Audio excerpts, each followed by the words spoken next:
So hey everyone, this side Ishika Soni. तो आज हम प्रोकैरियोटिक सेल को पूरा खत्म करने वाले हैं। ठीक है, तो हमने लास्ट लेक्चर में कहां तक पढ़े थे? सेल मेम्ब्रेन तक हमने कंप्लीट कर लिया था। आज हम पढ़ने वाले हैं सरफेस स्ट्रक्चर के बारे में, और क्लासिफिकेशन ऑफ बैक्टीरिया भी कंप्लीट कर लिया था। तो बच्चों, एक मैंने आपको सेल स्ट्रक्चर पढ़ाया था ना, सेल वॉल का स्ट्रक्चर पढ़ाया था। सेल वॉल स्ट्रक्चर, तो मैंने जो आपको सेल वॉल स्ट्रक्चर पढ़ाया था ना, उसमें ना एक बॉन्ड मैंने एक्स्ट्रा बता दी थी। तो एक बार आप फिर से उसको रिवाइज कर लेना। ठीक है, तो देखो मैंने आपको क्या बताया था। एक ये हमारा नैग है, ये नैम है, ये नैग है, और ये भी नैम है। मैं यहां लिख देती हूं फिर से। ये हमारा नैग है और ये हमारा नैम है। ठीक है, नैग का मतलब होता है एन एसिटाइल ग्लूकोसामाइड, और नैम का मतलब होता है एन एसिटाइल मोम्यूरिक एसिड। ठीक है, देखो नैग और नैम मैं ऐसे बना लेती हूँ, ये अल्टरनेट बनेगा। ठीक है,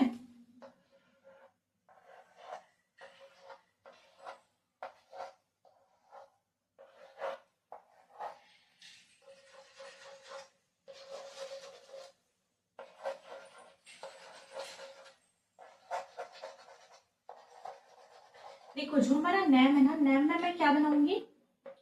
अमीनो एसिड की चेन बना दूंगी। ठीक है,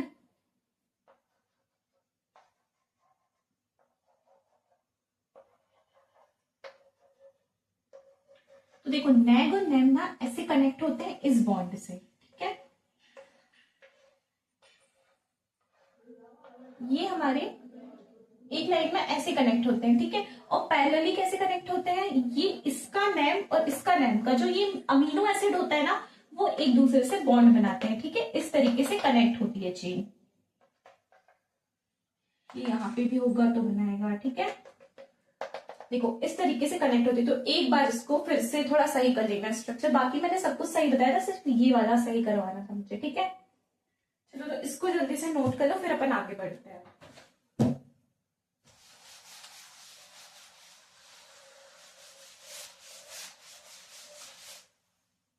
चलो तो फाइनली हम स्टार्ट करते हैं सरफेस स्ट्रक्चर को।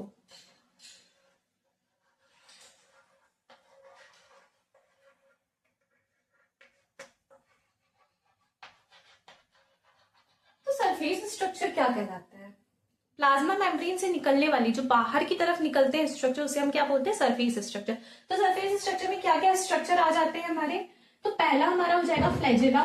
जिसको फ्लैजिला को हमने लास्ट लेक्चर में थोड़ा सा देखा था, है ना। आज मैं पूरा पढ़ा दूंगी आपको फ्लैजिला। सेकेंड हमारा क्या हो जाएगा? पिलाई। और थर्ड क्या हो जाएगा हमारा? फिम्ब्रियल। देखो पहले मैं इसको पढ़ाती हूँ, इन दोनों को कंपैरिजन करके पढ़ा दूंगी। ठीक है, तो सबसे पहले हम समझते हैं फ्लैजिला। तो देखो फर्स्ट हमारा हो जाएगा सरफेस स्ट्रक्चर, मतलब फ्लैजिला।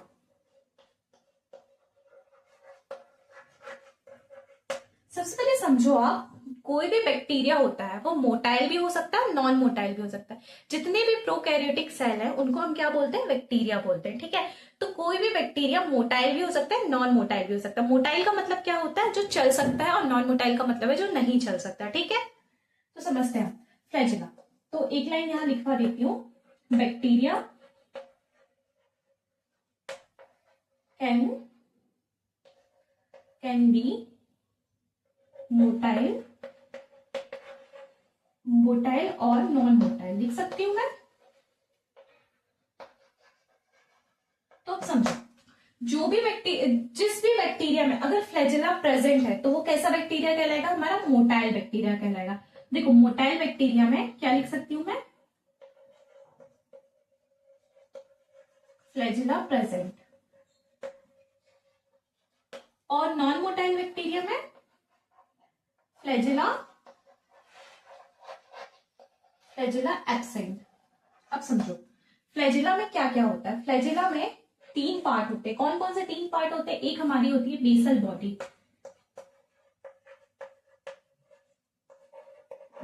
बॉडी, सेकेंड क्या होती है हमारी? हुक, जिससे बेसल बॉडी और हमारा जो फिलामेंट होता है वो कनेक्ट होता है, हुक होती है। और सी हमारा क्या हो जाएगा? फिलामेंट। ठीक है, बेसल बॉडी मतलब जो हमारी बेस में प्रेजेंट होती है किसी, देखो ये हमारी क्या है, सेल मेम्ब्रेन है, और ये हमारी क्या है, प्लाज्मा मेम्ब्रेन। देखो हर एक बैक्टीरिया में ग्लाइकोकैलिक्स हो हमेशा जरूरी नहीं है, ठीक है। तो देखो ये मैं बना लेती हूँ।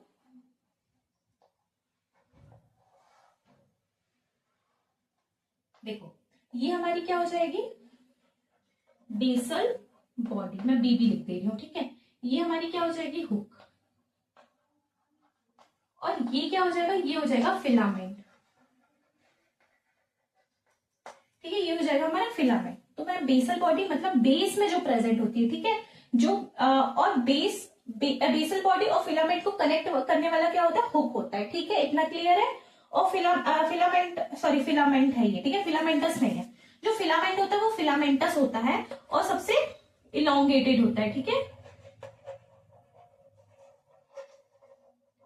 सबसे लार्ज होता है, ठीक है। इतना क्लियर है। और मैं फ्लैजिला को इतना आप लोग लिख लीजिए, नोट कर लीजिए, मैं आगे बताती हूँ। एक बार और देख लो।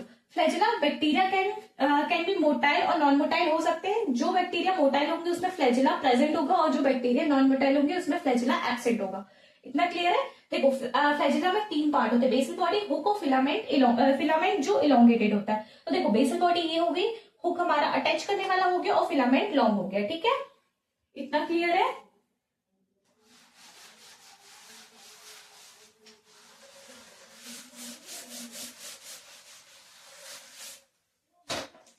देखो अब हम देखते हैं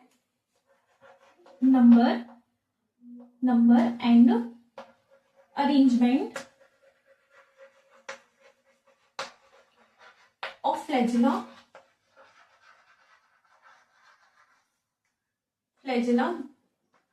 में वेरी, है ना।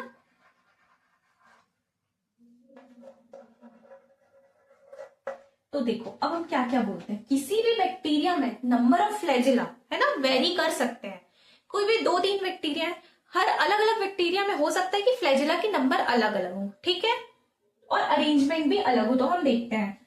तो पहला हम लिख सकते हैं, कोई हमारा बैक्टीरिया है जिसमें फ्लैजिला प्रेजेंट ही नहीं है, ठीक है, नो फ्लैजिला, नो फ्लैजिला। इसका एग्जांपल क्या लिख सकते हैं हम, कोकस। क्या लिखेंगे, कोकस। कोकस में फ्लैजिला एब्सेंट होता है। अब हम सेकंड देखते हैं। अगर किसी बैक्टीरिया में एक ही बैक्टीरिया प्रेजेंट है तो ये क्या हो जाएगा हमारा, मोनोट्राइकस। क्या बोलेंगे इसको, मोनोट्राइकस। क्या बोलेंगे, मोनोट्राइकस, ठीक है। अगर किसी बैक्टीरिया में दोनों तरफ फ्लैजिला प्रेजेंट है तो उसे हम क्या बोलेंगे, मोनोट्राइकस, एम्फी ट्राइकस, ठीक है। अगर किसी बैक्टीरिया में एक तरफ बहुत सारे ग्रुप ऑफ फ्लैजिलास प्रेजेंट है, ठीक है, तो इसे हम क्या बोल देंगे, सीफेलोट्राइकस। और हम एक और देखते हैं, 5th वाला, जिसपे दोनों तरफ ग्रुप ऑफ फ्लैजिलास प्रेजेंट है, ठीक है, ग्रुप ऑफ फ्लैजिला प्रेजेंट है, तो इसे हम क्या बोलते हैं, लोफोट्राइकस।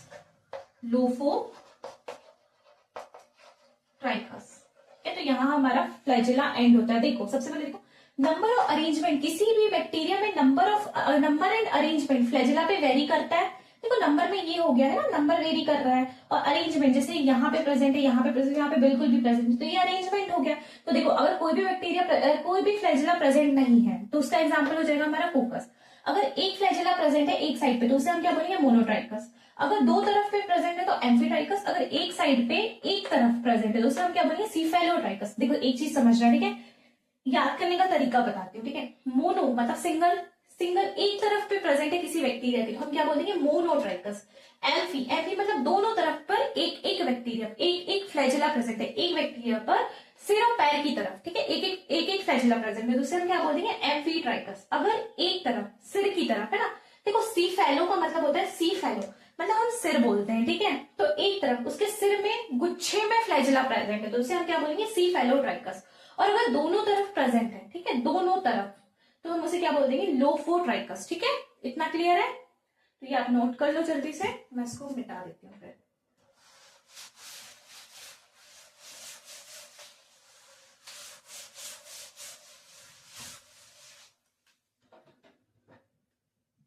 देखो अब हम पढ़ेंगे पिलाई और फिम्बरी के बारे में।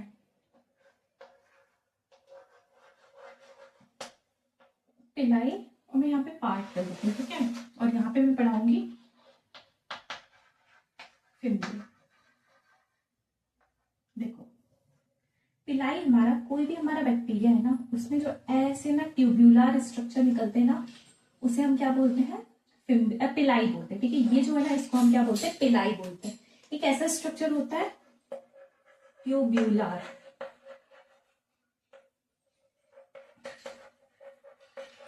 ट्यूब्यूलर स्ट्रक्चर, ठीक है, और ये मेड अप ऑफ पिलीन प्रोटीन।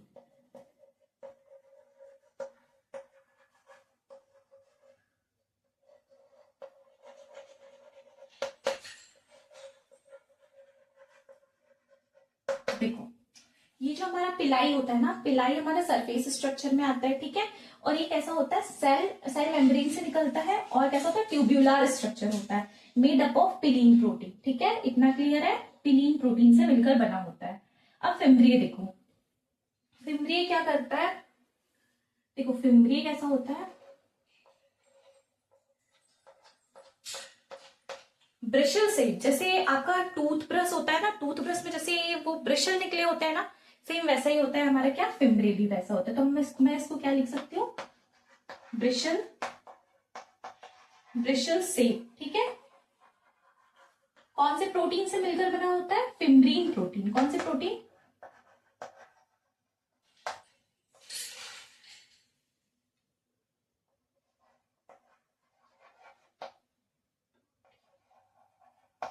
ठीक है, फिम्ब्रीन प्रोटीन से मिलकर बना होता है। अब इसका रोल क्या होता है, देखो इसका रोल और इसका रोल दोनों देखते हैं, ठीक है। इसका रोल क्या होता है, सबसे पहले ये समझ लो, पिलाई और फिम्ब्री दोनों का कोई रोल नहीं होता है मोटिलिटी में। मोटिलिटी मतलब चलने के लिए कोई रोल नहीं होता है।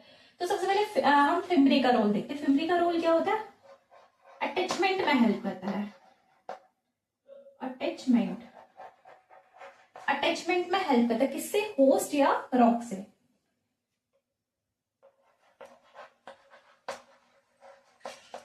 होस्ट एंड रॉक, ठीक है। और मैं यहां लिख सकती हूँ, इसका रोल क्या होता है, कॉन्जुगेशन ट्यूब बनाने में हेल्प करता है।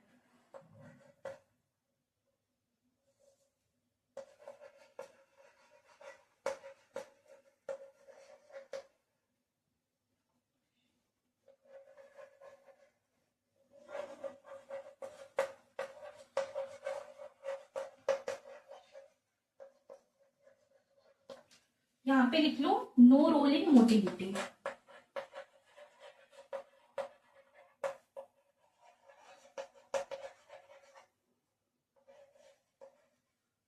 इधर पे भी लिख लो, नो रोल इन मोटिलिटी।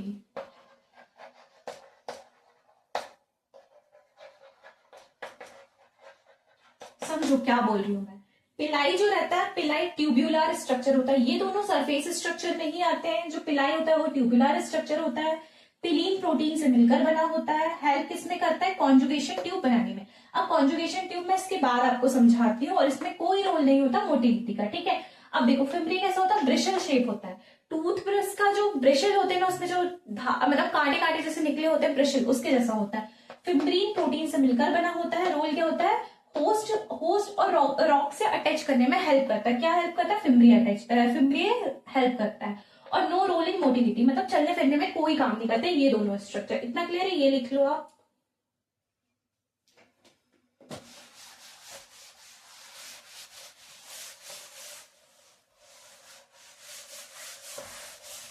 देखो अब मैं आपको समझाती हूँ कॉन्जुगेशन ट्यूब का रोल, ठीक है।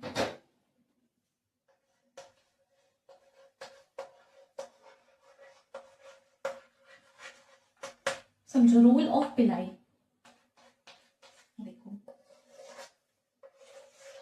देखो मैंने आपको एक चीज बताई थी, कोई भी बैक्टीरिया में प्लाज्मिड प्रेजेंट होता है, ठीक है। तो ये बैक्टीरिया में सपोज प्लाज्मिड है, जिसमें प्लाज्मिड प्रेजेंट होता है उसे मैं बोल रही हूँ F पॉजिटिव, ठीक है।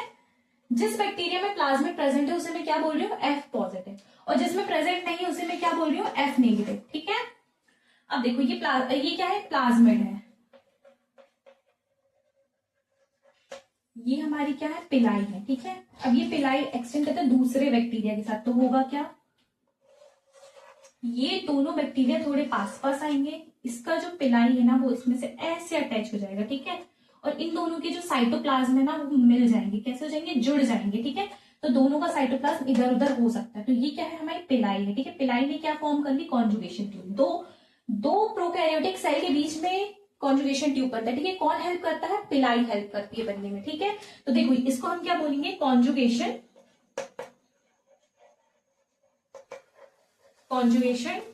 ट्यूब। ठीक है, इतना क्लियर है, कॉन्जुगेशन ट्यूब बोलेंगे। ठीक है, तो होगा क्या इसमें, ये जो हमारे प्लाज्मिड है ना, मैं इसको क्या बोल रही हूँ, एफ पॉजिटिव बोल रही हूँ, इसको मैंने एफ नेगेटिव बोल रही हूँ। ठीक है, तो ये इधर से ना ट्रेवल करके इधर पे आ जाएगा। ठीक है, एक प्लाज्मिड इधर आ गया, अभी कॉन्जुगेशन ट्यूब हट जाएगा, कॉन्जुगेशन ट्यूब हट जाएगा।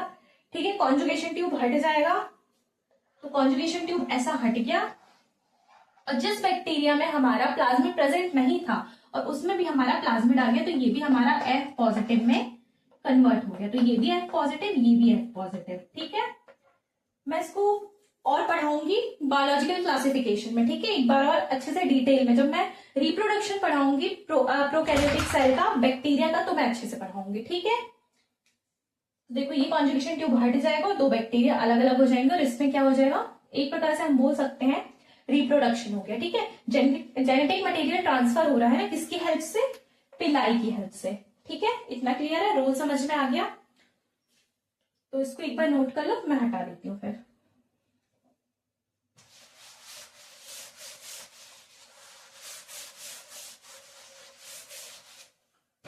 चलो, तो अब हम बात करते हैं किसकी, हमारा पिलाई फिमरी हो गया, अब हम बात करते हैं मेम्ब्रेन एक्सटेंशन की। किसकी बात करेंगे, हम सरफेस स्ट्रक्चर कंप्लीट कर दिया, अब हम जाएंगे किस पे, मेम्ब्रेन स्ट्रक्चर पे। ठीक है, तो हम अब बात करते हैं मेम्ब्रेन स्ट्रक्चर की।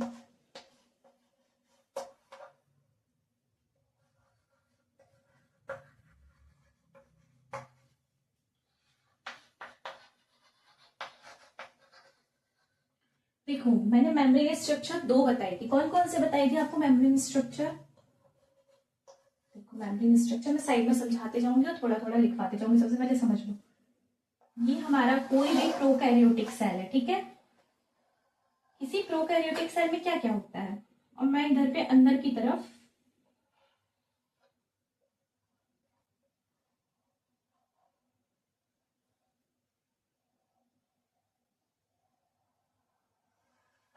देखो, ये हमारी सेल वॉल है,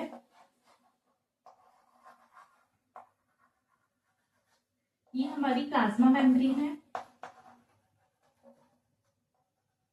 प्लाज्मा मेम्ब्रेन है। ये जो देखो अंदर की तरफ क्या हो गया है, ये इनफोल्डिंग्स हो गए ना, किसकी किसकी इनफोल्डिंग है, मेम्ब्रेन की है ना, प्लाज्मा मेम्ब्रेन की इनफोल्डिंग से क्या है, प्लाज्मा मेम्ब्रेन की इनफोल्डिंग है। देखो ये कोई प्रोकैरियोटिक सेल है, प्रोकैरियोटिक सेल की बाहर वाली लेयर को हम सेल वॉल बोल रहे हैं, उसके अंदर क्या है, प्लाज्मा मेम्ब्रेन है। ठीक है, और बाहर हमारी ग्लाइकोकैलिक्स प्रेजेंट होती है, तो मैं एक बार बना ही देती हूँ आप लोगों के सामने, बार बार नहीं बनाऊंगी समझाने के लिए।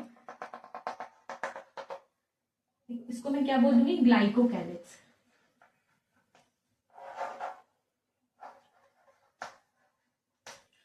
ग्लाइकोकैलिक्स ये होगी, फिर सेल वॉल होगी, फिर प्लाज्मा मेम्ब्रेन। जो प्लाज्मा मेम्ब्रेन की साइटोप्लाज्म की तरफ, जो अंदर की तरफ इनफोल्डिंग्स है, इनफोल्डिंग या एक्सटेंशन बोल देंगे, उसे हम क्या बोलते हैं, मीजोजोम्स बोलते हैं। क्या बोलते हैं, मीजोजोम्स बोलते हैं। तो मीजोजोम्स भी 3 टाइप्स के होते हैं, ये जो गोल गोल सा दिख रहा है ना, इसे हम क्या बोलेंगे, वेसिकल्स बोलेंगे। क्या बोलेंगे, vesicles. On the basis of shape, shape के बेसिस पे हम बोल रहे हैं। ठीक है, तो ये वेसिकल्स हो गया। ठीक है, और ये दूसरा क्या हो गया हमारा, तो ये हमारा हो गया ट्यूब्यूल। क्या बोलेंगे हम इसको, और इसको हम क्या बोलेंगे, लैमेले। क्या बोलेंगे, लैमेले। ठीक है, तो देखो मेम्ब्रेन स्ट्रक्चर, सबसे पहले हम मीजोजोम्स की बात कर रहे हैं। ठीक है, तो मीजोजोम समझाया मैंने आपको अभी, तो समझो कोई भी प्रोकैरियोटिक सेल है तो प्रोकैरियोटिक की आउटर लेयर को हम ग्लाइकोकैलिक्स बोलते हैं। फिर हम अंदर जाते हैं सेल वॉल, और फिर जो सेल वॉल के अंदर क्या प्रेजेंट होती है, प्लाज्मा मेम्ब्रेन या सेल मेम्ब्रेन। सेल मेम्ब्रेन कैसी होती है, लिपिड बाइलेयर से मिलकर बनी होती है, ठीक है। तो लिपिड बाइलेयर की साइटोप्लाज्म की तरफ इनफोल्डिंग्स हो जाते हैं, ठीक है, इनफोल्डिंग हो जाते हैं या एक्सटेंशन हो जाते हैं साइटोप्लाज्म की तरफ, ठीक है। तो उसे हम क्या बोल देते हैं, मीजोसोम्स बोलते हैं। तो मीजोसोम्स का काम रोल देते हैं। पहले देखो, मीजोसोम शेप के बेसिस पे थ्री टाइप्स से फोल्ड होते हैं। तो पहला हमारा हो जाएगा वेसिकल, दूसरा हम बोल सकते हैं ट्यूब्यूल, और तीसरा हम क्या बोल सकते हैं, लैमेले बोल सकते हैं, ठीक है। अब हम देखते हैं कि मीजोसोम्स को क्या बोलते हैं, लिख लेते हैं एक बार।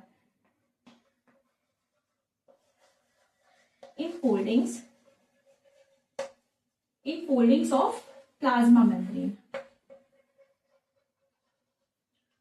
इनफोल्डिंग्स ऑफ प्लाज्मा मेम्ब्रेन, ठीक है, बोल सकते हैं। अब हम इसका रोल समझते हैं, ठीक है। ये हेल्प किस किस चीज में करता है, तो सबसे पहले मीजोसोम्स किस चीज में हेल्प करता है, तो पहले हम लिख सकते हैं सरफेस एरिया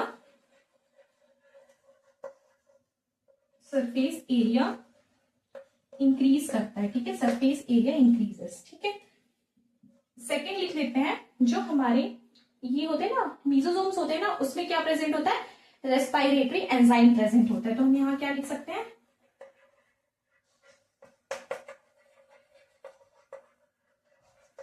एंजाइम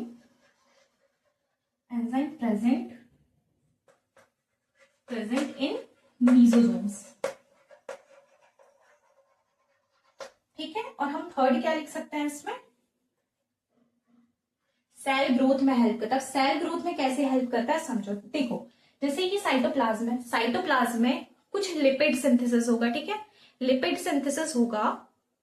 तो देखो लिपिड यहाँ पे बनी है ना, लिपिड फिर इसमें चिपक जाएगी, ठीक है। फिर ये कुछ वेसिकल बनाया, तो वेसिकल बाहर की तरफ फेंकेगा, है ना, तो वॉल में तो चिपकेगी।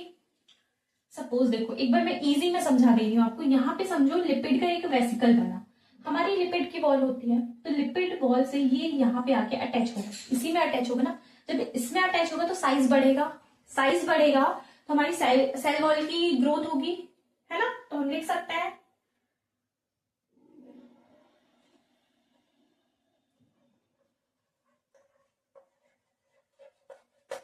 सिक्रीशन में हेल्प करता है, लिख सकते हैं ना। अब हम फोर्थ क्या लिखेंगे, यहाँ पे लिख दो सेल वॉल सिक्रीशन, पूरा लिखवा देती हूँ, ठीक है।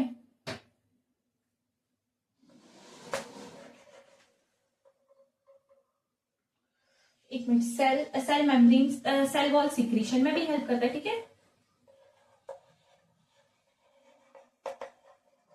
यहाँ पे कुछ सामान बनेगा तो यहाँ इस पे से अटैच होके बाहर जाएगा ना, तो सेल वॉल सिक्रीशन भी कर सकता है।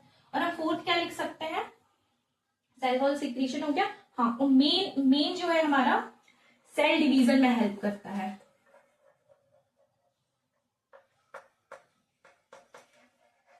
देखो तो सेल डिवीजन में भी कौन हेल्प करता है, मीजोसोम हेल्प करता है, ठीक है। तो इसको अच्छे से नोट कर लो, इसको जल्दी से नोट कर लो, मैं साइड हो जा रही हूँ, फिर अपन आगे बढ़ते हैं।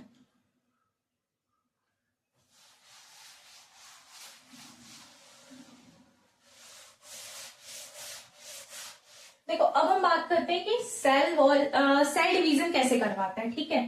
तो देखो मैंने एक प्रोकैरियोटिक सेल बना ली, ठीक है, उसके अंदर मैंने मीजोसोम्स बना ली, ठीक, क्या बना ली, मीजोसोम बना ली।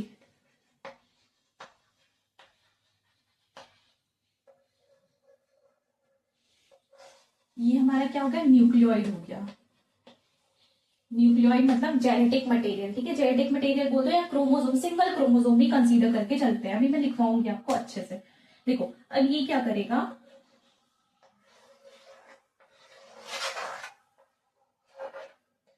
इसमें जाके ना ये जेनेटिक मटेरियल चिपक जाएगा, ठीक है। अभी क्या होगा, देखो फिर ये क्या होगा, फिर ये जो हमारा ये है ना, ये हमारा डिवाइड करने लगेगा। देखो यहाँ पे एक बार और समझाती हूँ, ये कैसे डिवाइड करेगा, ये ना ऐसा सा होगा, ठीक है, ये ऐसा सा होगा। इसमें ये जो चिपका जेनेटिक मटेरियल है ना, ये यहां से डिवाइड करेगा, तो डिवाइड करके ये ऐसा कुछ बना लेगा, ठीक है। फिर अब इसके बीच में वॉल फॉर्म हो जाएगी,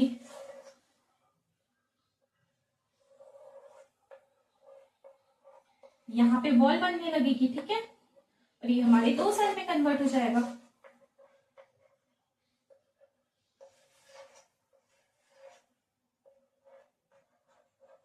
ठीक है, तो ऐसे हम डिवाइड करेंगे। देखो सबसे पहले मीजोजोम, सेल डिवीजन बता रही हूँ कि मीजोजोम कैसे करवाता है। तो सबसे पहले कोई भी जेनेटिक मटेरियल होगा वो किससे कनेक्ट होगा, हमारे मीजोजोम से कनेक्ट होगा। मीजोजोम से कनेक्ट हो गया, फिर मीजोजोम डिवाइड करेगा। क्या होगा यहाँ पे, मीजोजोम डिवाइड करेगा।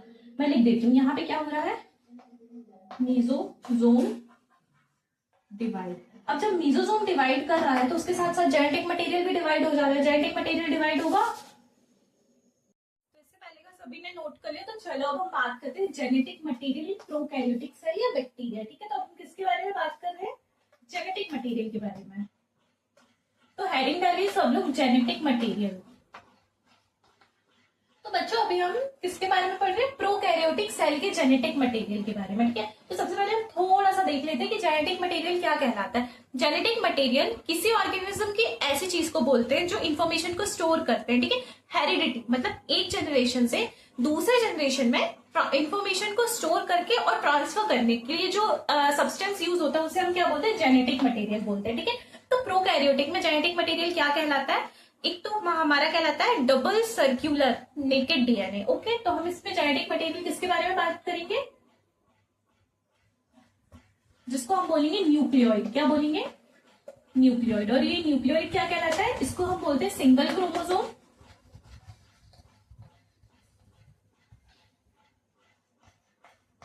Single chromosome. और हम इसी को क्या बोलते हैं, सर्क्यूलर डीएनए। ठीक है,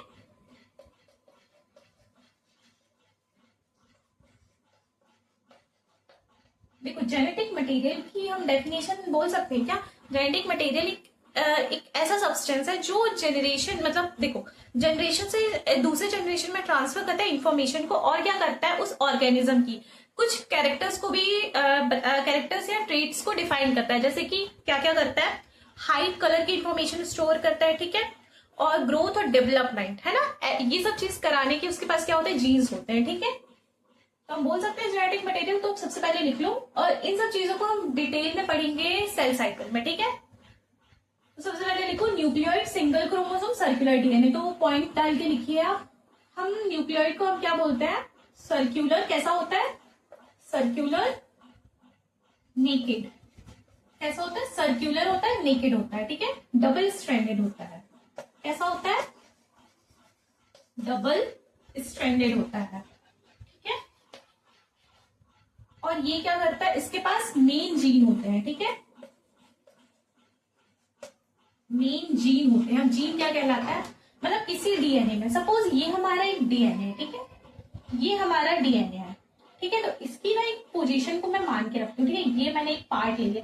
अभी मैं आपको इजी वे पे समझा रही हूँ। ठीक है, तो देखो ये कोई एक पार्ट है, इतना सा पार्ट, जैसे कि बॉडी का कलर कौन सा होगा। सपोज मैं अपना एग्जाम्पल लेके चल रही हूँ, जैसे मेरा कलर है ना या आपका कलर, तो कलर कैसा है, गोरा है, काला है या जो भी है। ठीक है, तो वो कलर की जो इन्फॉर्मेशन को बताता है ना, उसे हम क्या बोलते हैं, जीन बोलते हैं। जरूरी नहीं है कि सिर्फ कलर की बताए, हाइट की इन्फॉर्मेशन हो सकती है, कलर की इन्फॉर्मेशन हो सकती है, ग्रोथ की, रिप्रोडक्शन, है ना, बहुत सारी इन्फॉर्मेशन स्टोर हो सकती है। जिस जगह पे वो इन्फॉर्मेशन स्टोर होती है, जो पार्ट होता है ना डीएनए को, उसे हम क्या बोलते हैं, जीन बोलते हैं। ठीक है, तो ये मेन जीन है ना, मतलब मेन जीन का मतलब है इसमें जो इंपॉर्टेंट फंक्शन है किसी ऑर्गेनिज्म में, इंपॉर्टेंट फंक्शन जैसे कि रिप्रोडक्शन, ग्रोथ, ये सब चीजें मेन जीन में होगा। ठीक है, तो इसे हम बोल सकते हैं मेन जीन। तो ये पॉइंट आप लिख लो।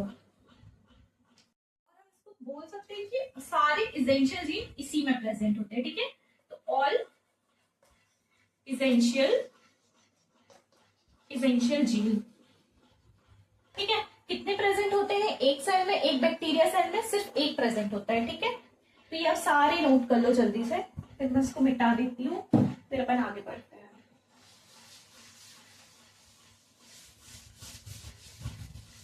देखो मैंने आपको एक और चीज, जब मैं आपको डायग्राम बनवाई थी किसी प्रोकैरियोटिक सेल का, तो मैंने एक और चीज बताई थी आपको प्लाज्मिड के बारे में। तो ये भी हमारा एक प्रकार का प्लाज्मिड भी जेनेटिक मटेरियल कहलाता है, लेकिन ये एक्स्ट्रा क्रोमोसोमल है, मतलब मेन जीनोमिक डीएनए नहीं है। ठीक है, मैं प्लाज्मिड के बारे में आपको लिखवा देती हूँ। प्लाज्मिड अपना जेनेटिक मटेरियल नहीं है, लेकिन हम उसको साथ में पढ़ लेते हैं। ठीक है, प्लाज्मिड, इसको मैं क्या बोलूंगी, एक्स्ट्रा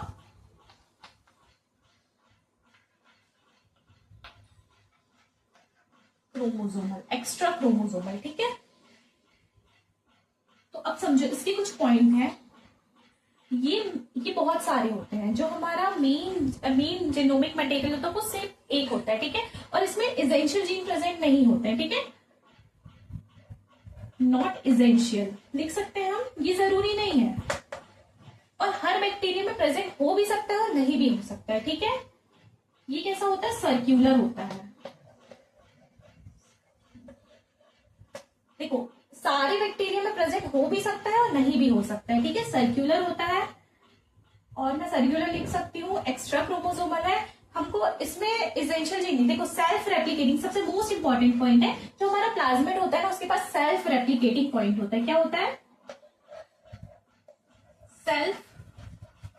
सेल्फ रेप्लिकेटिंग, मतलब समझो सेल्फ रेप्लिकेशन कर सकता है। तो इसका मतलब क्या है, देखो जो हमारा प्लाज्मिड है ना, प्लाज्मिड के पास एक ऐसा जीन होता है जो खुद की कॉपी बना सकता है, ठीक है। जो हमारा जीनोमिक मटेरियल है, जो जीनोमिक मेन डीएनए हमारा न्यूक्लियोइड था, तो न्यूक्लियोइड क्या करता था, वो अपनी कॉपी अपनी कॉपी बना सकता था, ठीक है। लेकिन जो हमारा प्लाज्मिड है ना, वो बिना मेन डीएनए के, सपोज देखो ये हमारा एक नॉर्मल सेल है, ठीक है। ये भी एक हमारा प्रोकैरियोटिक सेल है। तो इसमें ना हमारा क्या प्रेजेंट है, न्यूक्लियोइड। इसमें सिर्फ क्या प्रेजेंट है, न्यूक्लियोइड प्रेजेंट है, ठीक है, न्यूक्लियोइड।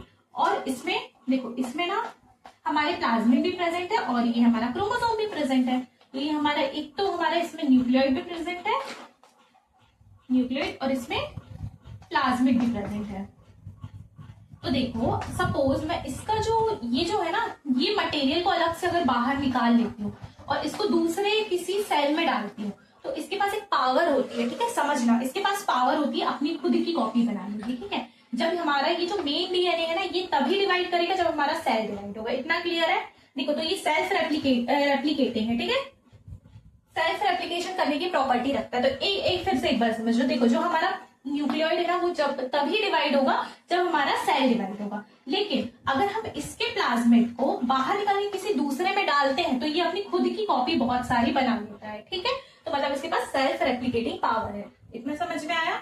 तो हम समझते हैं टाइप ऑफ प्लाज्मिड। कुछ टाइप के प्लाज्मिड होते हैं, तो टाइप्स ऑफ प्लाज्मिड लिख लेते हैं।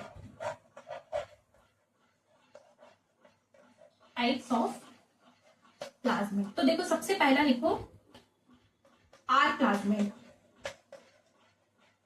आर प्लाज्मिड ये एक्स्ट्रा पॉइंट है, लेकिन आप लोग लिख लो। आर प्लाज्मिड क्या है, एंटीबायोटिक रेजिस्टेंट प्रोवाइड करता है। एंटीबायोटिक रेजिस्टेंस प्रोवाइड करता है, ठीक है। क्लास 12 में हम पढ़ेंगे जो एंटीबायोटिक रेजिस्टेंस प्रोवाइड करता है, ये हम जेनेटिक इंजीनियरिंग में यूज करते हैं, इसका आर प्लाज्मिड का, ठीक है। और जो एंटीबायोटिक रेजिस्टेंस प्रोवाइड करता है ना, इसको हम किसकी तरह यूज करते हैं, सिलेक्टिव मार्कर की तरह यूज करते हैं, ठीक है। सिलेक्टिव मार्कर की तरह यूज करते हैं। फिर से एक बार सुन लो। देखो प्लाज्मिड हमारे एक एक्स्ट्रा क्रोमोसोमल मटेरियल कहलाता है। ये मेन जीनोमिक मटेरियल नहीं है। हर एक बैक्टीरिया में प्रेजेंट नहीं है, ठीक है। मैं भी आपको लिखवाऊंगी तो उसमें एक बार कंपैरिजन करवा दूंगी, ठीक है। जरूरी नहीं है कि हर बैक्टीरिया में प्रेजेंट हो, मे बी प्रेजेंट या मे नॉट बी प्रेजेंट, ठीक है। ऐसा लिख सकते हैं। देखो नॉट इजेंशियल, मतलब इसमें नॉट मतलब इजेंशियल नहीं है, ठीक है। इसमें सर्क्यूलर है, सेल्फ रेप्लिकेशन कर सकता है, ठीक है। अब टाइप्स ऑफ डीएनए में आर प्लाज्मिड है। ये जो हमारा प्लाज्मिड है ना, ये एक्स्ट्रा कैरेक्टर्स को प्रोवाइड कर रहा है, जैसे कि एंटीबायोटिक रेजिस्टेंस। देखो कुछ बैक्टीरिया होते हैं ना, जो जैसे हमें कुछ हो जाता है, फीवर आ गया है ना, बैक्टीरियल से कुछ रिलेटेड डिसीज होगी, तो हम क्या करते हैं, एंटीबायोटिक खाते हैं। तो एंटीबायोटिक खाने से वो बैक्टीरिया मर जाता है और हम ठीक हो जाते हैं। वैसे ही क्या होता है, देखो कुछ बैक्टीरिया के पास प्लाज्मिड प्रेजेंट होते हैं। जब हम जो प्लाज्मिड प्रेजेंट होते हैं ना, वो एक ऐसा सब्सटेंस रिलीज करेंगे जो एंटीबायोटिक से नहीं मरेंगे। जैसे ये देखो किसी बैक्टीरिया के पास, सपोज इस बैक्टीरिया के पास प्लाज्मिड प्रेजेंट है, ठीक है। अब मैं इसमें कोई एंटीबायोटिक डाल रही हूँ, है ना, कोई भी एंटीबायोटिक डाल दी, ठीक है। तो इसने कुछ ऐसा केमिकल बनाया और इसके आजू बाजू लेयर बना दिया जो इस एंटीबायोटिक को इससे रिएक्ट नहीं करी। तो ये एंटीबायोटिक इसके अंदर नहीं आ पा रही और ये मर भी नहीं पा रहा है, तो ये इससे प्रोटेक्ट हो गया। अब आया समझ में कि कैसे हमको एंटीबायोटिक रेजिस्टेंस मिलता है, ठीक है। तो इसको नोट कर लो, यहाँ साइड में लिखा देती हूँ, ठीक है। देखो हमारा टाइप ऑफ प्लाज्मिड का सेकंड प्लाज्मिड लिख लो, एफ प्लाज्मिड। एफ प्लाज्मिड क्या करता है, कॉन्जुगेशन में हेल्प करता है, ठीक है। कॉन्जुगेशन में हेल्प करता है। और एक और प्लाज्मिड लिख लो, टीआई प्लाज्मिड। टीआई प्लाज्मिड क्या है? देखो, ट्यूमर इंड्यूसिंग प्लाज्मिड, इसको हम डिटेल में पढ़ेंगे बायोटेक्नोलॉजी क्लास 12 में, ठीक है। तो टीआई प्लाज्मिड क्या करता है? टीआई प्लाज्मिड एक सेकेंड, एफ प्लाज्मिड हमें कॉन्जुगेशन करता है और टीआई प्लाज्मिड हमको काय में मिलता है? ट्यूमर एग्रोबैक्टीरियम में। किसमें मिलता है हमको?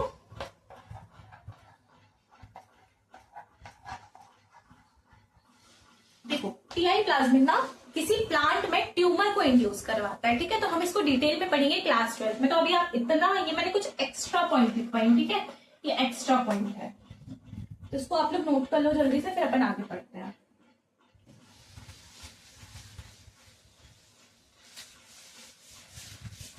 चलो, तो हम बात करते हैं राइबोसोम की, ठीक है। तो हेडिंग डालिए राइबोसोम। मैंने जब आपको कुछ ऑर्गेनेल्स के नेम लिखवाई थी, तो राइबोसोम के बारे में मैंने क्या बताया था? राइबोसोम एक विदाउट मेम्ब्रेन बाउंड ऑर्गेनेल है, ठीक है। मैं यहां लिख सकती हूँ विदाउट मेम्ब्रेन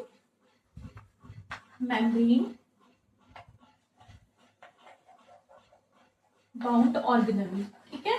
मैं लिख सकती हूँ विदाउट मेम्ब्रेन बाउंड ऑर्गेनेल, ठीक है। अब मैं क्या पढ़ूंगी? इसका साइज देख लेती हूँ। साइज क्या होता है राइबोसोम का? 15 to 20 नैनोमीटर, ठीक है। ये इसका साइज हो गया। अब मैं बात करती हूँ इसका केमिकल नेचर कैसा होता है। केमिकली देख लेते हैं अपन, इसका कैसा होता है। तो केमिकली बात करें तो इसमें क्या प्रेजेंट होता है? RNA plus protein.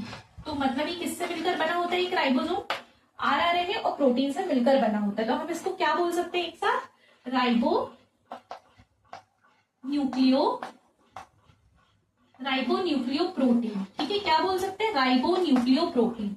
तो देखो, राइबोसोम एक विदाउट मेम्ब्रेन बाउंड ऑर्गेनेली होता है, जिसका साइज होता है 15 से 20 नैनोमीटर। केमिकली हम क्या बोल सकते हैं? RNA plus protein, ribo nucleo protein.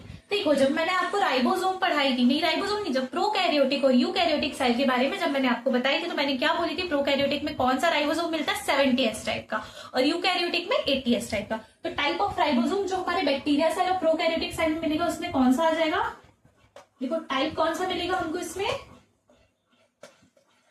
70S। देखो, ये जो मैंने S लिख रही हूँ ना, ये एक यूनिट है, इसको मैं अभी डिटेल में आपको पढ़ाऊंगी। तो S का मतलब क्या होता है? S is stand for Svedberg unit, ठीक है। मैं इसको क्या बोल रही हूँ?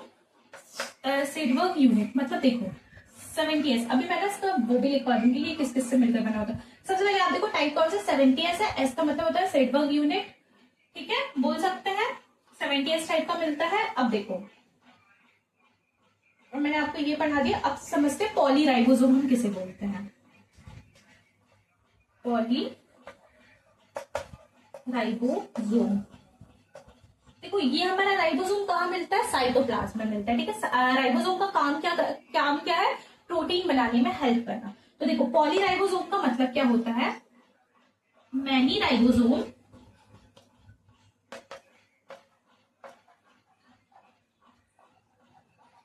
Attach single mRNA।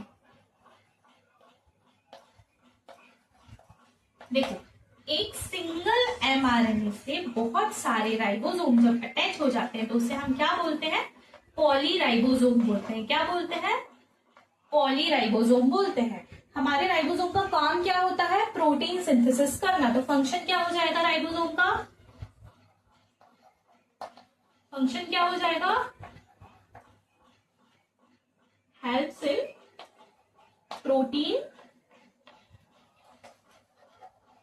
Protein synthesis, बोल सकते हैं helps in protein synthesis. Clear है? देखो, ribosome without membrane bound organelle है। साइज कितना है? 15 से 20 नैनोमीटर है। केमिकली कैसा होता है? आरएनए प्रोटीन से मिलकर बना होता है, जिसको हम क्या बोलते हैं? Ribo nucleo protein. टाइप कौन सा होता है? 70S होता है। एस को हम क्या बोलते हैं? सिडबर्ग यूनिट बोलते हैं। पॉलीराइबोसोम का मतलब क्या होता है? सिंगल mRNA से बहुत सारे राइबोसोम अटैच हो जाते हैं और प्रोटीन का सिंथेसिस करते हैं। जब एक सिंगल एमआरएनए से मैनी राइबोसोम अटैच हो जाते हैं तो उसे हम क्या बोलते हैं, पॉलीराइबोसोम बोलते हैं। ठीक है, पॉलीराइबोसोम हमें किस में देखने मिलेगा, प्रोकैरियोटिक सेल में देखने मिलेगा। ठीक है, हम किसके बारे में पढ़ रहे थे अभी, प्रोकैरियोटिक राइबोसोम के बारे में पढ़ रहे थे। इतना क्लियर है, इसको नोट कर लो जल्दी से।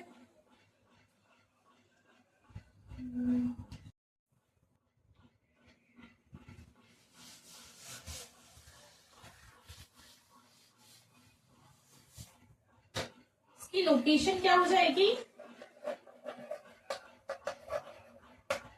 देखो फ्री कहां मिलेगा, साइटोप्लाज्म में, और कहां मिल जाएगा, सेल मेम्ब्रेन से बाउंड मिल जाएगा। ठीक है, सेल मेम्ब्रेन से बाउंड हमें क्या मिल जाएगा, राइबोसोम मिल जाएगा। ठीक है, तो दो लोकेशन हो गई। अब देखो फंक्शन देखो एक बार, है ना। सबसे पहले क्या होता है, जो राइबोसोम होता है ना, राइबोसोम अटैच होता है किससे, अटैच टू एमआरएनए, और क्या बनाता है, प्रोटीन का सिंथेसिस करता है, प्रोटीन सिंथेसिस, और इसको हम क्या बोलते हैं, ट्रांसलेशन बोलते हैं। ट्रांसलेशन बोलते हैं, क्या बोलते हैं, ट्रांसलेशन बोलते हैं। देखो राइबोसोम अटैच करता है एमआरएनए से और प्रोटीन का सिंथेसिस करता है, मतलब एमआरएनए से प्रोटीन का बनना क्या कहलाता है, ट्रांसलेशन कहलाता है। एमआरएनए से प्रोटीन का बनना क्या होता है, ट्रांसलेशन होता है। ठीक है, जल्दी से नोट कर लो इसको। तो हम लास्ट टॉपिक इंक्लूजन बॉडी के बारे में बात करते हैं। तो what is inclusion body, inclusion body क्या कहलाता है, तो हेडिंग डालिए इंक्लूजन। लास्ट टॉपिक मतलब प्रोकैरियोटिक का लास्ट टॉपिक। ठीक है, इंक्लूजन बॉडी क्या कहलाता है, रिजर्व मटेरियल को, reserve material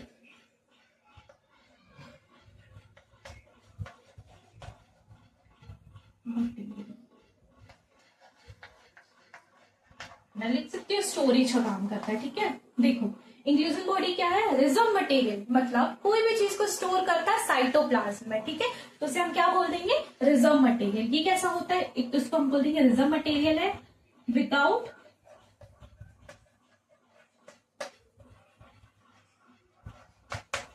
lipid bilayer, without lipid bilayer हो जाता है। ठीक है, विदाउट लिपिड बाइलेयर है, और क्या है ये, ग्रेन्युलर होता है। कैसा होता है, ग्रेन्युलर होता है, इनसॉल्युबल होता है। कैसा होता है, इनसॉल्युबल, जब घुलेगा नहीं तभी तो प्रेजेंट होगा ना साइटोप्लाज्म में, अगर साइटोप्लाज्म में घुल जाएगा तो सॉल्युबल कहलाएगा, तो इसीलिए इसे हम क्या बोलते हैं, इनसॉल्युबल। रिजर्व मटेरियल का काम करता है। ठीक है, रिजर्व मटेरियल में क्या है, इंक्लूजन बॉडी। अब इसके एग्जांपल देख ले कौन कौन सी इंक्लूजन बॉडी होती है। तो सबसे पहले मैं बात करूंगी साइनोफाइसिन ग्रेन्यूल। किसके बारे में, साइनोफाइसिन ग्रेन्यूल, सल्फर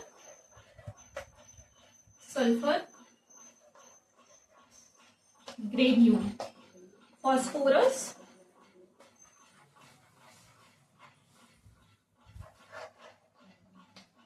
ग्रेन्यूल। इसको जल्दी से लिखो फिर मैं आगे समझाती हूँ। देखो साइनोफाइसिन, एक और लिख लो ग्लाइकोजन ग्रेन्यूल,